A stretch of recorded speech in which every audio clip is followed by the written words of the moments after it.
Hello, we're John and Elizabeth. Hello. The sun is shining.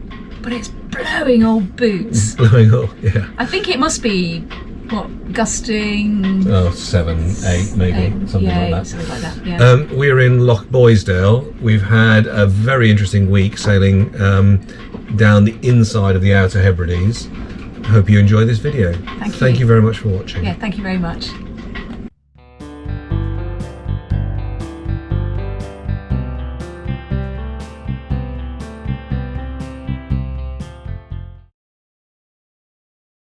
We'd had a couple of very pleasant nights at anchor, but the following morning after Loch Clade it was very calm as we made our way into Tarbert, but it started to pipe up, and this is the video from just above the harbour, and you can see the gusts shooting down towards the east. There's Corrick in the corner there just underneath the ferry terminal, and it is quite interesting watching these ferries park, and every one of these harbours has a huge ferry terminal that sort of dominates, and the comings and goings are a thing to behold. But we watched a few of those, and then we met up with some friends and they took us on a little bit of a road trip. As you can see, this is one of the beaches on the west side of Harris.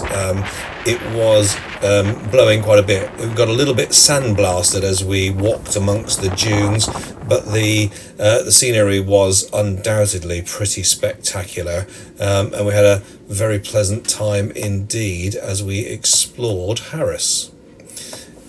We finished off. We were going to go out on the night after, but we decided that it was still blowing a bit, and we traipsed up to the local hotel and enjoyed a drink there, all very pleasant.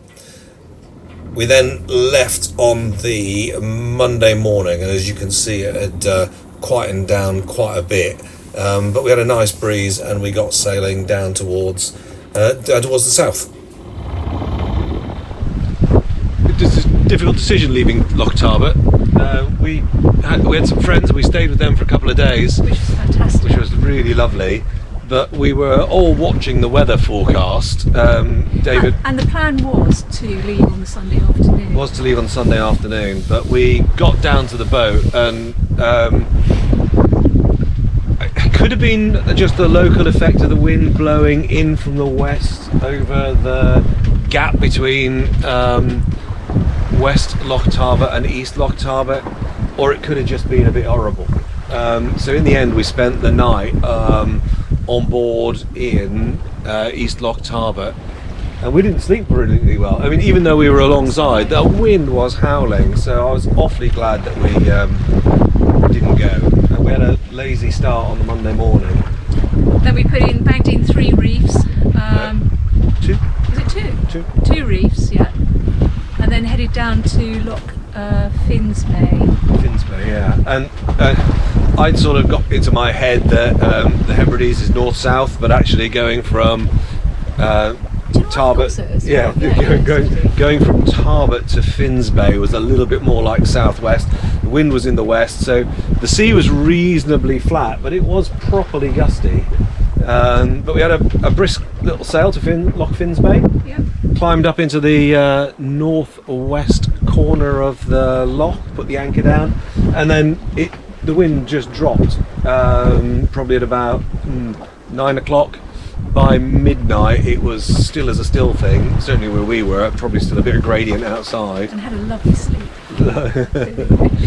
Lazy start this morning, and now the wind is, for the first time in ages, just in the north, so we are having a very gentle, very broad, somewhat under-canvassed reach down to Loch Skippel, I think. Yeah, we're going to go and anchor there tonight. Yeah. And then head into Loch Boisdale. Maybe Loch Boisdale on Wednesday, because the last weather forecast we saw looked like Thursday and Friday were all going to be a bit bouncy and from the south or even the southeast. But there is, we have become quite obsessed with the weather. I think we have to. Yeah. I'm interested in different troughs that are coming through. Yeah. But there's a little bit of a ridge which might be nice. Yeah, hopefully. Transient ridge. Yeah, And behind sunshine. us, I hope you can see it, is the Sound of Harris. John asked me today, he said, do you want to go to St Kilda? Because if we were going to go to St Kilda, Now would be the time to do it. now would be the time to do it. The answer is no. It was really a little bit more emphatic than that. As we headed down, it was reasonably light airs, but I was a little bit nervous about putting too much canvas up because of the relatively low and scudding clouds, but you can see how close we were to Skye, and as we got further south we started to see the small isles. But we got into Loch Finsbay, nice and easy entry, and this is 3 o'clock in the morning. It really was spectacularly still and lovely. Following morning we got up and headed down to Loch Skipport and parked ourselves in Wizard Pool, and this is us first thing in the morning. Again, quiet night at anchor. We were first in. We were joined by 2 other yachts. I think we got the best position, to be honest, but just after this point of taking the video, it then started to gently pipe up and we started to make our way down to Loch Boisdale, very much thinking the wind was going to start to come in a bit stronger, but very pleasant this one. There was a little bit of a headland to get round, and then it wasn't terribly far to Loch Boisdale, but we stayed reasonably close in because we were against the tide a little bit, but the scenery as we went was really rather spectacular and really very lovely indeed. But we arrived in Loch Boisdale where we were going to be for a little while. We're alongside in Loch Boisdale, and we're hiding a little bit from some weather that's going to go through, and it's given both of us an opportunity to have a look at a problem that we've been trying to ignore a little bit.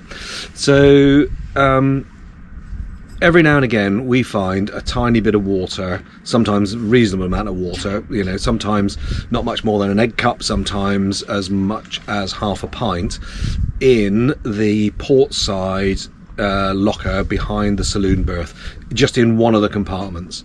Now, originally I thought it was a stanchion based problem, not dissimilar to the one that we thought we had earlier, so I took one of the stanchion bases off and rebedded it, but it didn't seem to change very much, so we've been monitoring to see what it is, and we've had the rail under enough times and had no water there, and it's rained a lot and there's been no water, and I think where we got to probably a month or so ago was that actually there was a gap underneath the tow rail, and when I run my fingers along it I can feel some of the black Sikaflex that's in there, and then there appears to be a bit of a gap, and then it starts again, and I think it just wasn't done properly when it was done, and this is a job that predates the boat's refit. We didn't lift the tow rails at all because they all looked absolutely fine, but every time we put the bow under the water, or I think every time we put the bow under the water, we end up with a bit of water coming down the side, so it's almost when it floods down the side of the side deck, it then spills over the top between the hull, the deck itself and the tow rail. So I think the only choice that I've got here is to put some silicone in. I don't want to use Sikaflex because it would just be too difficult to do alongside and too messy and too difficult to clean up afterwards. So I'm going to use some of the silicone that I bought for the tow rail, for the stanchion base fix, and have a go at that. It's going to be a little bit tricky to get it up underneath, but I have found a tiny little bit of hose. I've attached that onto the end of my silicone gun, and I'm going to try and squirt it all up the inside. And when we get out, we'll put the bow through the water and see what happens. But I'm doing it here because we've had a reasonable period of dry weather. It's been dry for a couple of hours now, and it looks to be dry for a little bit longer, although it might not look like that from behind. But we shouldn't be getting very much. But ideally, this will stop what has been a minor pain in the neck. It just means we can't use that locker for anything that isn't seriously wrapped up, which is dull. And if we were putting the bow through the water for a prolonged period, we'd need to start emptying it, and it doesn't run anywhere. It just sits there in a puddle.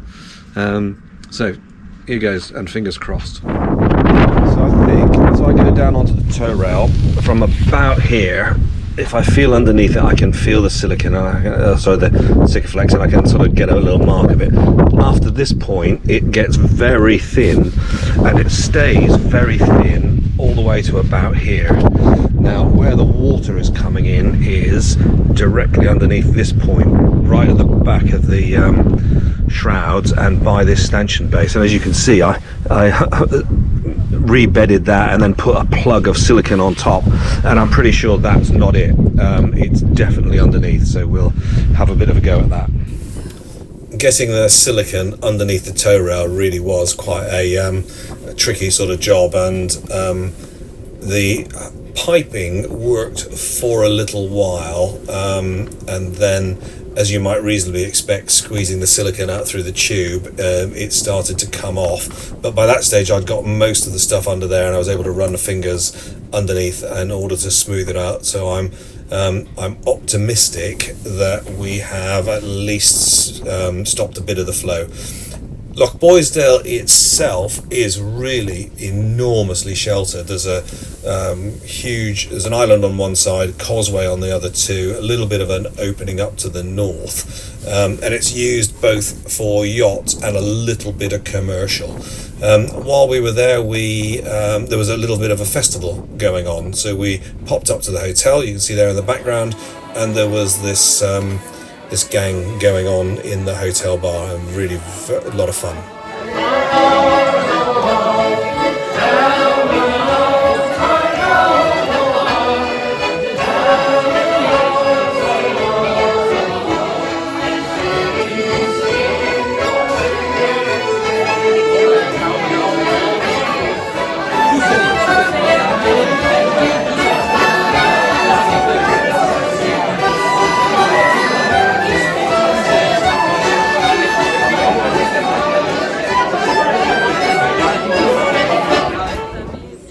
The weather that we were avoiding started to really come through probably from about 8 o'clock that night, and this is the same view over the harbour.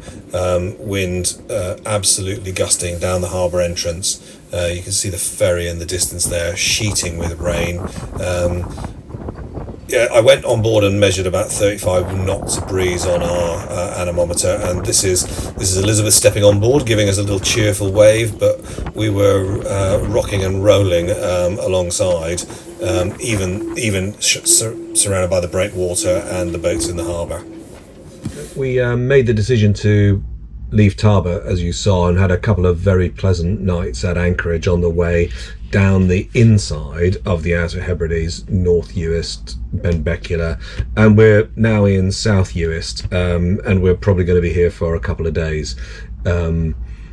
There are moments when it is sunshine, blue skies, and very lovely, but at the moment they're a little bit few and far between, and there are waves of fronts coming through, which means that really don't want to get caught out. So we have decided to hunker down in Loch Boisdale, which undoubtedly is by far, I think, the best place we could be from a wind and sea perspective.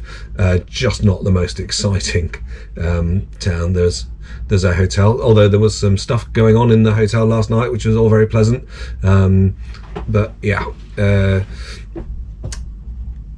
hunkered down. It's a couple of episodes ago I talked about the charting and Antares, which was a bit of a revelation to me, and while we've been on the Outer Hebrides, I've got the Clyde Cruising Club guide to the area, and that is really nice. And what is nice is the way it ties up with the Antares charts. So there's a very good acknowledgement of the input from the activities of those guys that has come in. The tie-up between what is written in Antares and what is written in the book is really good. If anything, the two could be run, very much side by side. the Antares chart I am really liking. The ability to have the chart on the phone up beside the plotter is really great, and having them side by side, it just works really well, because the plotter is good but it doesn't have as much detail inside some of the anchorages. But of course the Antares charts, or not of course, but the Antares charts don't cover all of the ground at all, so you do need your big scale. And I've got my paper chart, which we use for all sorts of planning and discussions about where we're going to go, and then we come down to the plotter on the boat, and then we come down to Antares, and we sort of zoom in and out of systems like that. And I'd say it works really well. I'll just show you what it looks like by way of comparison, if that's helpful. This might be a little bit mucky, but there we have the IMRE chart of Loch Boisdale, and there is the zoomed in view of that, and that's helpful enough for planning. What I do have, if I now show you this on the mimic of the chart plotter, so this is the Ray Marine app on an iPad, that's got quite a lot of detail in here, and that works very nicely. And then I'm just going to flick over to the Antares chart,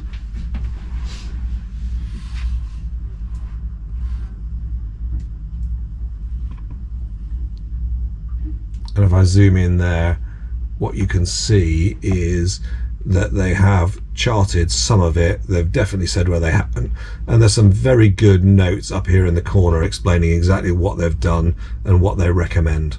I'm going to show you this for an anchorage, because the detail here in Loch Boisdale, which is well used, well surveyed, is pretty even.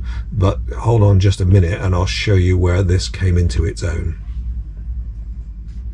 I'm sorry that there's a bit of glare in here. Sorry, let me cancel that. Sorry that there's a little bit of glare in this, but this is the anchorage that we had at Loch Clade.